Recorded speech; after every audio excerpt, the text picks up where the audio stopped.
the year I graduated from college, that summer, I called George, actually spoke to him by phone because generally Kay always filtered his phone calls. And we talked a few minutes. I had just purchased a dog myself, an English setter.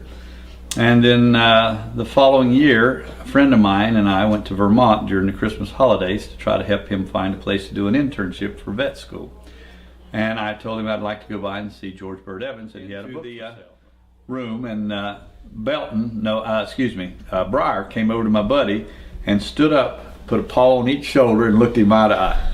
And for two young boys, you know, 22 or 3, we were captivated. I mean, we were honored that, to us, somebody as famous as George Bird Evans and his wife would welcome us in their house on Christmas Eve. And we sat down and we talked bird dogs and bird hunting, and he asked us about the birds in North Carolina, and he told us about Briar being sick and the treatments he was under. Then it was getting later. It wasn't terribly late, but it was getting later, and he went out and inscribed the books, and Kay mentioned that he also had the Nash Buckingham book available, and I said I'd like to buy it also. So we got the books, and of course we settled up and all that, and he walked us out, and as he opened the door, it was snowing.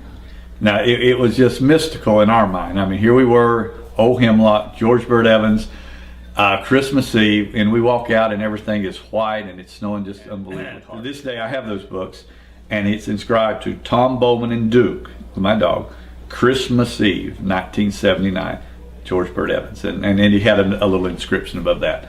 But that pretty much sums up my first visit there, and I mean, I can remember it just like it was today.